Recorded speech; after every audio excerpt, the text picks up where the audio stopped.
idea, but it won't help. It'll just formalize the reality that poor countries can never repay their loans. Senator, are you saying that you're opposed to debt relief for impoverished countries? No, we should forgive the debts, but that's not going to help those countries very much. Okay. What will? Tax cuts.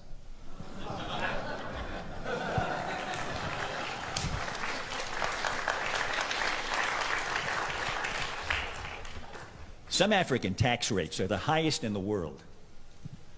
In Tanzania, the 30% rate kicks in at $475 of income. Plus, they have a 20% value-added tax. It gets added to everything you buy. Those high tax rates make it impossible to build capital in those countries. So nothing gets built, not factories, not roads, not anything. Poor African countries have the lowest wage workers in the world. And yet a company like Nike, for instance, can't put a factory in one of those countries because of the oppressive tax rates. Taxes have killed any possibility of economic development. They've killed any hope of these countries ever helping themselves. And that leaves them completely at the mercy of charity and loans. And here's the worst part. Do you know why those countries have such high tax rates? Because of us. To show us that they can raise enough money to pay back their loans. But taxes can't raise any money if they kill the economies.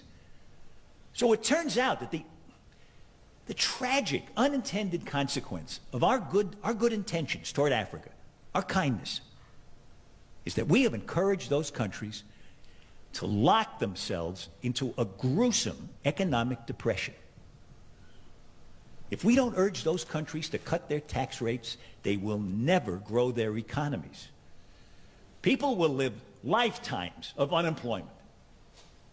Disease will be rampant. Poverty will be permanent. And children will be hungry. And our charity will never be enough. Never.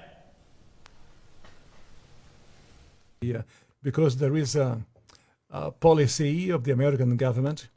It's called the Kissinger Report, which was produced in the mid-70s when Henry Kissinger was involved with the government.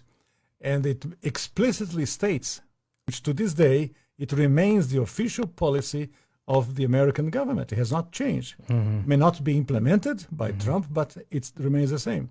That the purpose of the foreign policy in Africa was to reduce the population.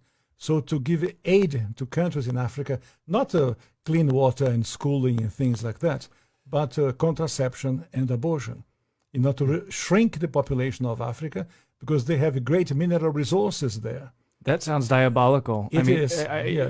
That sounds like something conceived in the mind of Margaret Sanger. Yeah, definitely. And so at the time, Kissinger and those involved with the Carter administration wanted to shrink the population, make sure that the Africans do not develop and do not use the resources for themselves, because we in the States, we need them. There is a concerted effort of foreign powers to control the population of Africa.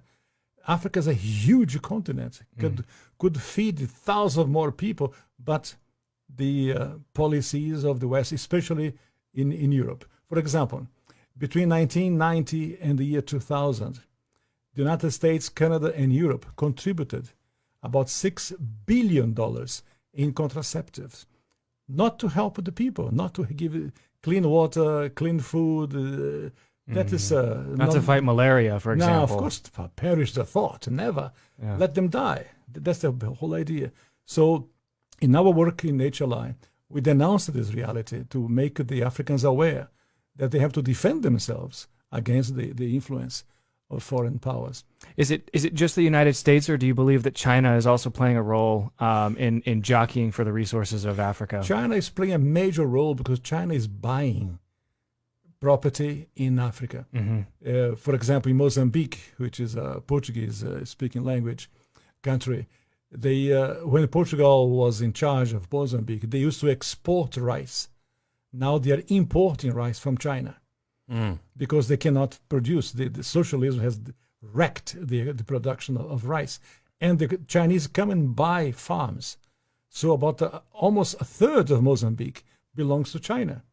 So I was in other countries of Africa, the same reality. In South Africa, the Chinese are buying property, buying land in Africa. So and they send